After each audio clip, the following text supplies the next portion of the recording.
¿Cómo están? Bienvenidos. Soy la doctora Helen Valverde, médico con especialidad en epidemiología. El tema que abordaremos hoy es tuberculosis.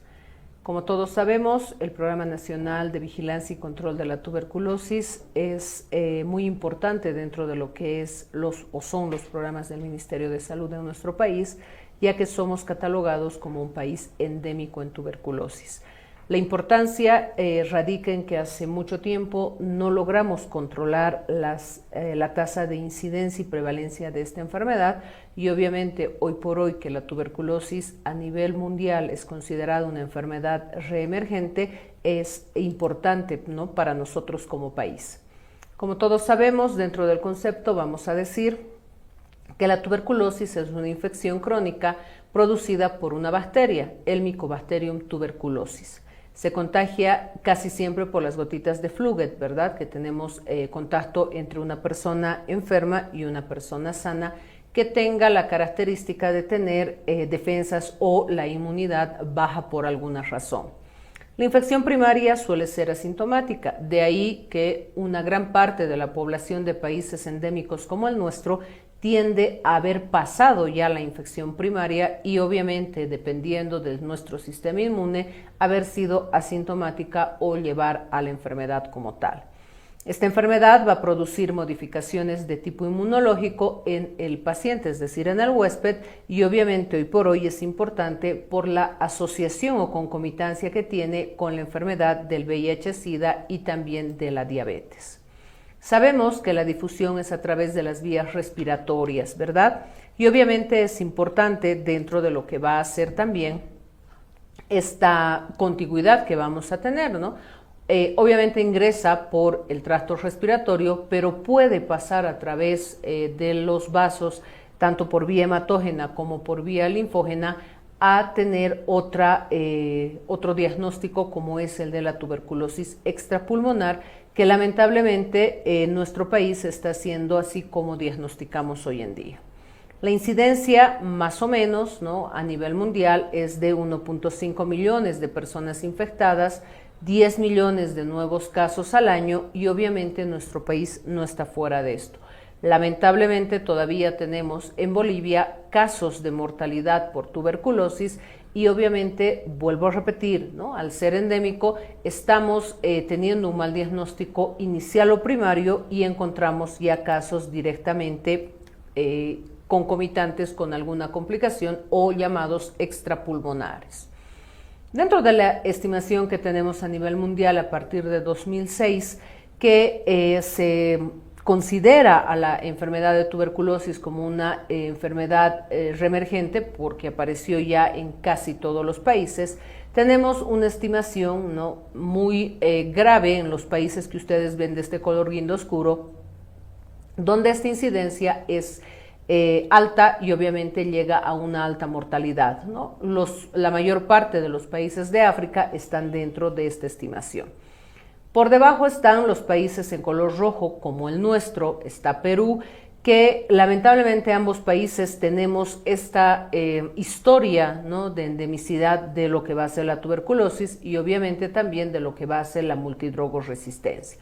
Si ustedes ven, hay varios países dentro de lo que va a ser todos los continentes a nivel mundial que van a tener igual una incidencia alta dentro de lo que va a ser la tuberculosis. En amarillo ya tenemos una incidencia menor, en verde claro mucho menor, en verde oscuro ya que son muy esporádicos, ¿no? Pero si se fijan, ya a nivel mundial tenemos casos de tuberculosis.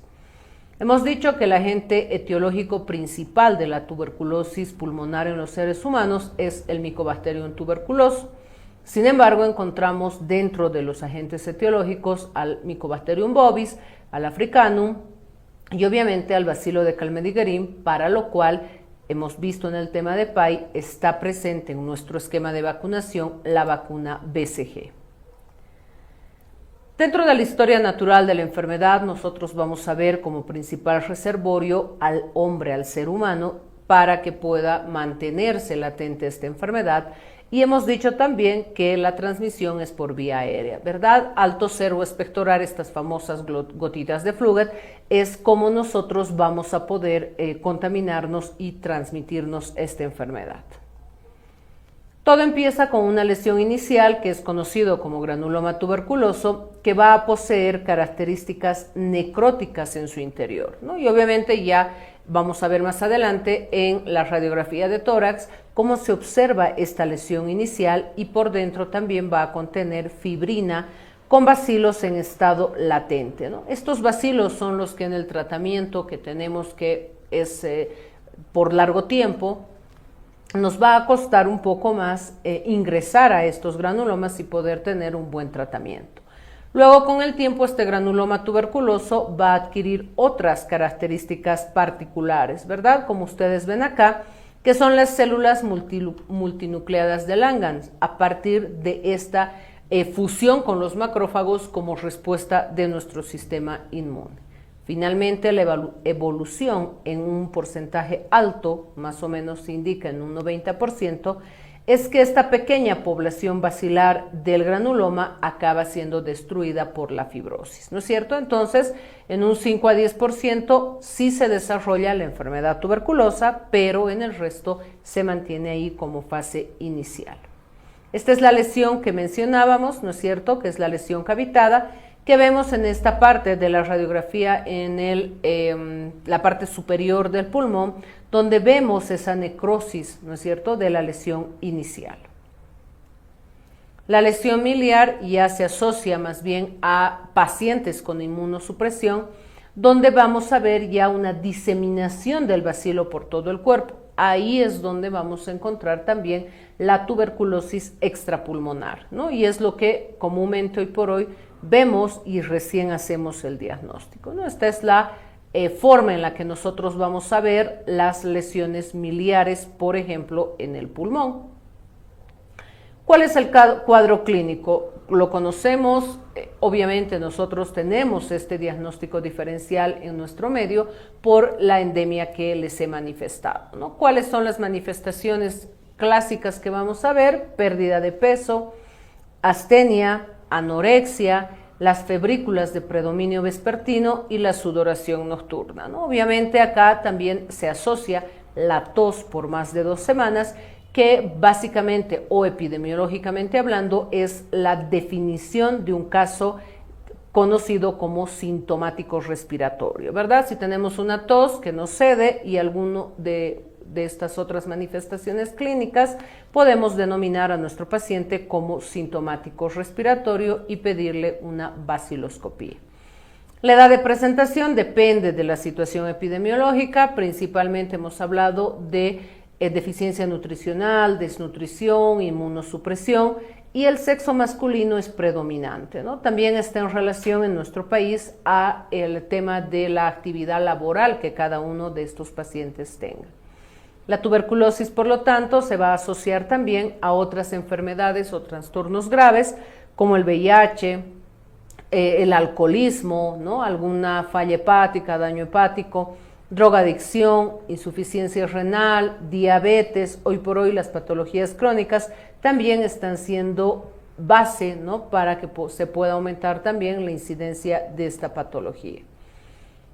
Dentro de las formas clínicas nosotros podemos ver que cualquier órgano puede ser afectada o afectado por esta bacteria, ¿no?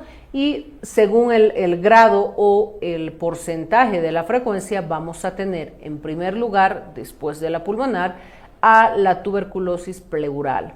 Luego está la ganglionar periférica, la osteoarticular, la genitourinaria, la miliar, el sistema nervioso central, la peritoneal, y de ahí va disminuyendo el porcentaje en el resto de órganos y o aparatos.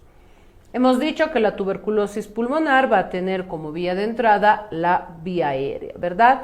La tos en la tuberculosis pulmonar suele ser constante, es persistente, a un inicio es productiva y posteriormente es seca.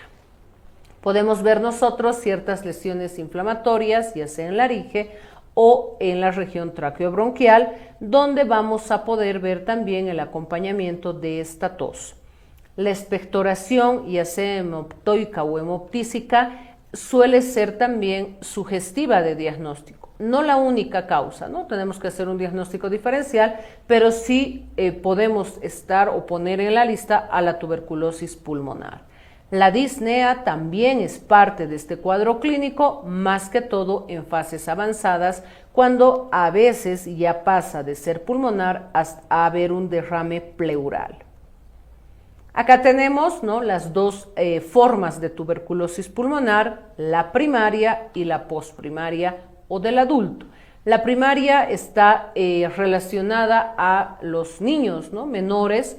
Por eso es que siempre colocamos nosotros la vacuna al recién nacido, que previene básicamente el hecho de que la tuberculosis se manifieste en el sistema nervioso central o en las meninges. En la del adulto ya es un poco más común. Tenemos ya pacientes con este diagnóstico y se debe hacer obviamente el tratamiento. La tuberculosis primaria, por lo tanto, afecta a individuos que nunca han estado expuestos a la tuberculosis. Vuelvo a repetir, al ser un país endémico, nosotros en el esquema de vacunación tenemos en primer lugar a la vacuna de la BCG a los recién nacidos para evitar esta exposición, ¿no? Obviamente va a tener un recién nacido no vacunado la exposición y debemos hacer la prevención.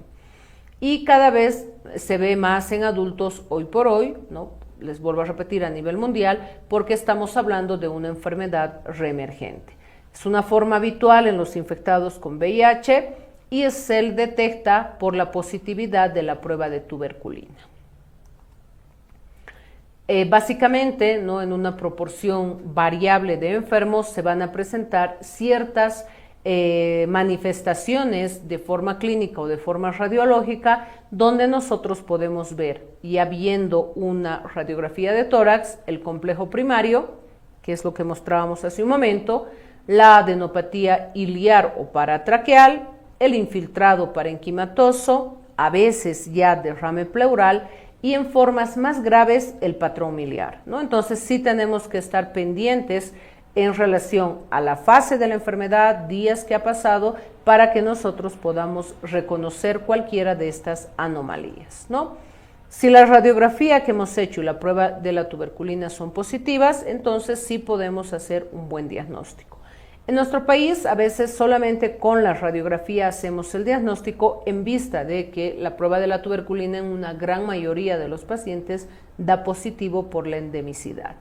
Tenemos acá, ¿no?, los complejos que ustedes ven. Acá hay parte del daño que nosotros podemos ver dentro de lo que va a ser la radiografía, ¿no? Acá también observamos los datos que hemos visto hace un momento.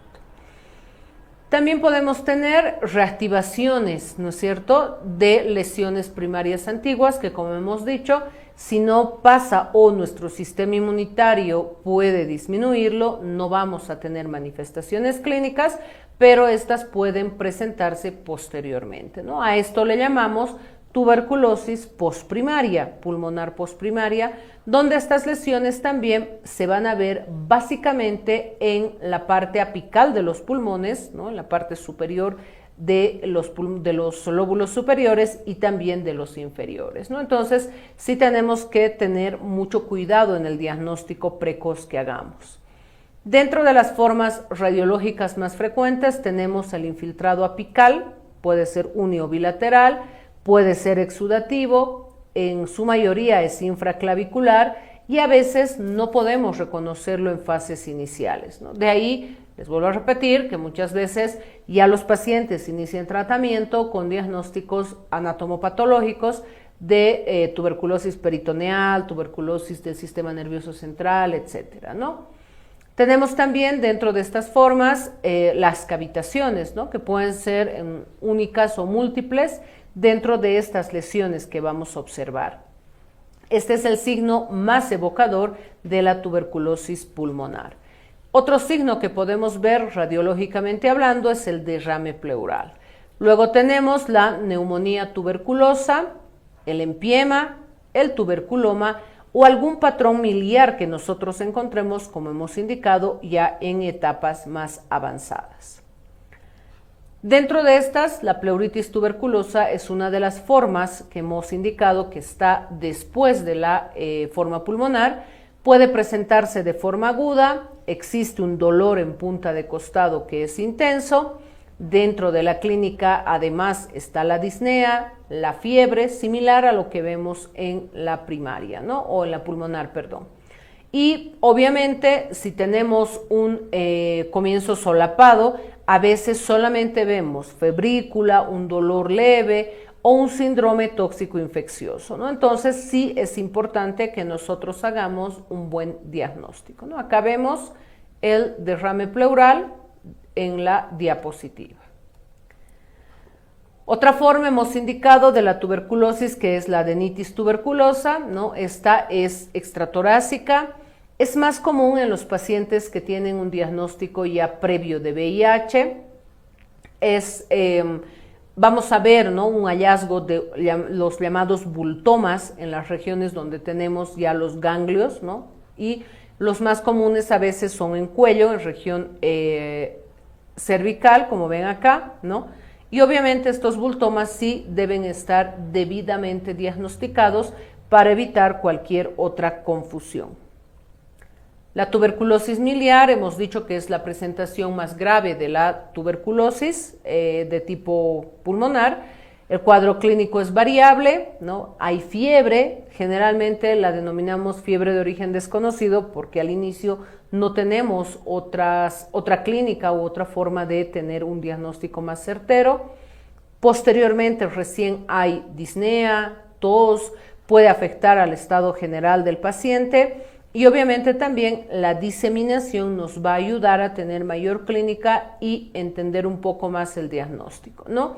Obviamente la prueba de la tuberculina acá suele ser negativa. Por eso es que a un inicio les decía que acá en nuestro país básicamente diagnosticamos ya sea con una placa radiográfica o alguna otra prueba positiva anatomopatológica.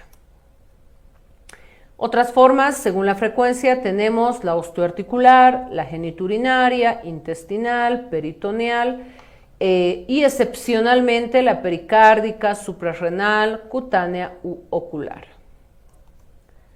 La prueba de la tuberculina nos sirve de diagnóstico, ¿no? Obviamente es lo que hacemos dentro de lo que va a ser un diagnóstico en países no con tal incidencia o endemia como el nuestro. Pone de manifiesto la prueba de la tuberculina la hipersensibilidad retardada, lo que traducimos a una respuesta a estos extractos proteicos del bacilo de Koch, que es lo que colocamos en región subcutánea, ¿no es cierto? Un resultado positivo indica que sí existe la infección, pero no siempre es sinónimo de enfermedad, ¿no? En esta última frase nos basamos para que nosotros como país endémico usualmente no usemos de primera mano esta prueba de la tuberculina. Esta es la técnica, colocamos en el antebrazo, en la cara anterior, con una jeringa de insulina y medimos cuál ha sido la reacción y según esto, ¿no?, si sobrepasa esta línea que ustedes ven marcada en el antebrazo, es positiva, caso contrario es negativa. La prueba de la de tuberculina Mantoux es lo que acabamos de ver, hemos dicho es 0,1 ml de forma intradérmica, esperamos 48 a 72 horas, el espacio circular que se marca, ¿no?, tiene que ser más o menos de 5 milímetros, menor a 5 es negativa, perdón, entre 5 a 6 es dudosa y mayor a 10 es positiva, ¿no? En personas vacunadas, obviamente, da positivo, entonces ahí, primera cosa, somos país endémico, que les he repetido varias veces, y segundo, que nosotros por esquema vacunamos al 90%, según porcentaje de PAI, anual a los recién nacidos, entonces, obviamente sí, nos sirve como prueba inicial de diagnóstico. Falsos positivos, si estamos usando esteroides, hay inmunosupresión, hay algún diagnóstico de cáncer o algún tipo de infecciones recurrentes.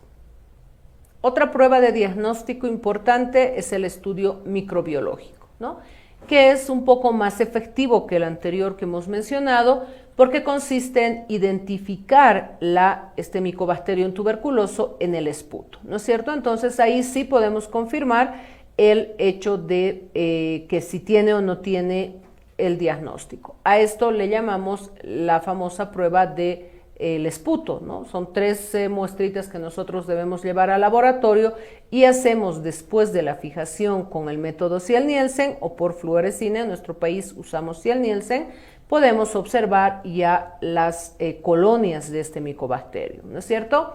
Y obviamente si tenemos baja sensibilidad con este estudio, podemos completar con un cultivo en Lowestein-Jensen, que nos ayuda ya a tener un diagnóstico más efectivo, es más sensible, más específico.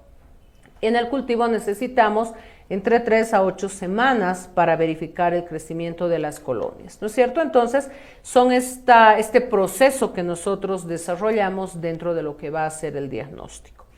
Para el estudio microbiológico, las pruebas de esputo, debemos recoger 3 pruebas seriadas, son 3 días sucesivos, en la que nosotros tenemos que basarnos en la parte clínica y también en el resultado, ¿no? Siempre se dice que la prueba tiene que ser lo más, con la mayor calidad para que nosotros podamos tener una respuesta sensible del laboratorio, ¿no? Acá está el estudio microbiológico y la parte del cultivo, ¿no es cierto? Entonces, muchas veces se hace 3 pruebas porque en la primera a veces nos da negativo por la calidad, ¿no?, de muestra que llevamos. Siempre al paciente le tenemos que decir que tiene que ser en la mañana, en ayunas, porque ahí tenemos mayor acceso de tos, como hemos visto en las manifestaciones clínicas. Dentro de los métodos también que tenemos en el diagnóstico para identificación rápida está el tema de la ampliación genética en secuencias, ya sea viendo el ADN o el ARN de este micobacterium, ¿no? Esta es la forma de reconocer mediante un PCR entre lo que va a ser también si existe o no este micobacterio. El tratamiento como tal está basado en 3 pilares, ¿no? Una acción bactericida, una acción esterilizante y la prevención de las resistencias. La acción bactericida nos da varios medicamentos con capacidad de destruir rápidamente grandes cantidades de bacilos, ¿no? Y esto lo hacemos durante los primeros meses de tratamiento. Usamos antibióticos con gran probabilidad bactericida y que obviamente nos evite la resistencia, ¿no? Por eso es que también el tratamiento, como ustedes saben, denominado DOTS en nuestro país, es supervisado, ¿no? De ahí las siglas, tiene que ser observado que el paciente tenga el tratamiento a diario. La segunda fase de la acción esterilizante es tener el tratamiento con capacidad para destruir a estos bacilos persistentes o semidurmientes que hemos mencionado, que estaban en todas las cavitaciones que forma en los pulmones, ¿no es cierto? Y obviamente son los que posteriormente hacen brotes y muchas veces son estos los que dan la resistencia. La prevención de estas resistencias hace que podamos o debamos asociar varios medicamentos dentro de lo que va a ser el tratamiento. Jamás se hace un tratamiento con un solo medicamento, ¿no? Asociamos en los 2 primeros meses más medicación y en los últimos 2 otro tipo de tratamiento, ¿no? Pero debe ser siempre asociado. ¿Cuáles son entonces los principios rectores para este tratamiento? Primero, el uso simultáneo de diversos factores que hemos dicho, o fármacos, perdón, que evita, ¿no?, estas mutaciones resistentes que han hecho hace muy poco tiempo. Perú y Bolivia hemos tenido grandes tasas de multidrogoresistencia, ¿no? Y ahí sí nos hemos visto atados de manos para mejorar la salud. El otro principio, la duración suficiente del tratamiento, ¿no es cierto? A un inicio en nuestro país eran 8 meses de tratamiento y luego ahora son 6 meses de tratamiento supervisado con un régimen que pueda ayudar a que nuestro paciente negativice. Y obviamente la dosificación exacta y en dosis única. No es bueno separar, si ustedes quieren, la dosis, es una sola toma asociada, ¿no? Por eso también tenemos conflictos con las RAFAs, pero si lo separamos el tratamiento no tenemos estos principios para la mejoría de los mismos, ¿no? Entonces deben ser a dosis bajas o exactas, ¿no? Si usamos menos dosis, vamos a provocar resistencia. Si usamos dosis altas, provocamos efectos adversos, ¿no? Entonces, es importante que nosotros analicemos desde esta perspectiva y logremos que nuestro paciente se apegue a este tema del tratamiento, que a un inicio para todos es largo, es tedioso ir todos los días al centro de salud a tomar las tabletas y a veces nos dicen, pero ¿y por qué no me dan para una semana, no? Y obviamente, basados en la experiencia de la multidrogoresistencia, se ha vuelto al tratamiento estrictamente supervisado. ¿Cuáles son estos fármacos antituberculosos? Vamos a clasificarlos en función a su eficacia, tolerabilidad, potencia y efecto tóxicos, a los de primera línea y a los de segunda línea. Los de primera línea son la hidracida, la rifampicina, la piracinamida, etambutol y streptomicina. En nuestro país utilizamos rifampicina, piracinamida, etambutol, streptomicina, ¿no es cierto? Y la isoniazida. Los de segunda línea son aquellos que se utilizan cuando ya tenemos casos de multidrogoresistencia, ¿no es cierto? Y está todavía individualizada la piracinamida, pero debemos utilizar también asociación. Dentro de lo que va a ser el tratamiento como tal, tenemos, ¿no es cierto?, la parte inicial, que consiste en 2 meses asociar rifampicina, isoniazida y piracinamida. Y obviamente después, los 4 meses siguientes, disminuimos la cantidad de fármacos y utilizamos isoniazida y rifampicina, ¿no? Entonces, son 6 meses de tratamiento estricto, tratamiento supervisado, de lunes a sábado, ¿no? Entonces, solo el único día que descansa nuestro paciente de su medicación es el día domingo. Situaciones especiales en el tratamiento, embarazo y lactancia, ¿no es cierto?, donde aconsejamos que sea 9 meses, ¿no?, dentro de lo que es el tratamiento, ya que todos los medicamentos que utilizamos traspasan la placenta. La lactancia no está contraindicada en pacientes que están utilizando el esquema antituberculoso. Sí, obviamente, si nuestra pacientita tiene asociación de VIH y tuberculosis y está embarazada, obviamente que sí. Pero si solo tengo embarazada con tuberculosis, no. La silicotuberculosis también puede prolongarse el tratamiento entre 8 a 12 meses y debemos siempre incluir 4 fármacos al inicio. En situaciones especiales como la insuficiencia renal, la dosificación de piracinamida y isoniazida debe ser inferior, ya que estos tienden a lesionar más los riñones y obviamente deben recibir sus fármacos después de la hemodiálisis. Cuando hay alguna hepatopatía crónica y hay descompensación, debemos siempre quitar los medicamentos hepatotóxicos, hacer un seguimiento en el tratamiento y ver si retornamos o modificamos el esquema de nuestro paciente. En el VIH-Sida se ha establecido 9 meses, ¿no?, más o menos, o hasta 9 meses después de negativizar el cultivo, ¿no? Eso es importante, ya que podemos tener después retorno de la enfermedad, como hemos visto, si no destruimos por completo la bacteria. Dentro de lo que es la prevención y control, nosotros vamos a ver ciertos pilares para que nosotros podamos mantenerlos, ¿no?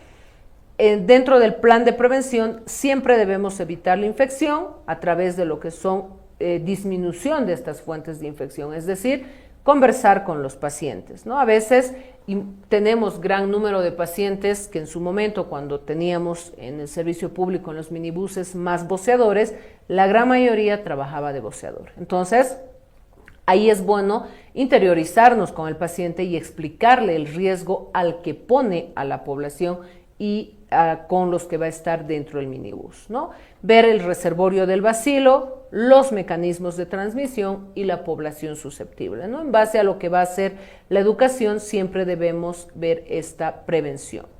Y cuando vemos o administramos a una paciente, por ejemplo, mujer o varón, pero que son núcleo familiar, también tenemos que ver esta quimioprofilaxis, ¿no?, que se lo hace generalmente con isoniazida, y debemos ver el entorno familiar, ¿no?, que puede ser al entorno con el que vive, con el que trabaja, dependiendo ya una evaluación epidemiológica personalizada.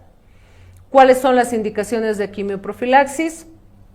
Cuando tenemos a pacientes negativos a la tuberculina, ¿no? Es decir, jóvenes con alguna inmunosupresión o que hayan tenido contacto íntimo con estos pacientes. En la quimioprofilaxis secundaria está el tema de pacientes con VIH, pacientes con diabetes y pacientes con algún tipo de cáncer. La vacunación es parte de la prevención y obviamente, vuelvo a repetir, en nuestro país está en el esquema obligatorio, ¿no es cierto? Y debemos siempre llegar o superar la barrera del 80% en la vacunación anual que desarrollamos, ¿no? Entonces, lo que hacemos nosotros en nuestro país es al recién nacido colocar la vacuna y obviamente ver que sí tenga buenos resultados y efectos para evitar la forma más grave de la tuberculosis. Acá están los formularios que debemos utilizar dentro de lo que es el programa de referencia, contrarreferencia y transferencia de nuestros pacientes cuando, por ejemplo, es diagnosticado en un segundo o tercer nivel y debe pasar al primero porque debe ir a tomar a diario su medicación, entonces debe ser cerca a su domicilio. Acá está la ficha de tratamiento donde vemos en esta parte los 2 meses día a día que debe ir tomando y en el esquema 1 y los otros 4 meses que igual día a día debe ir tomando en la fase 2 que ya debe desarrollar nuestro paciente. Eso es todo con el tema de tuberculosis. Les agradezco su atención. Muchas gracias.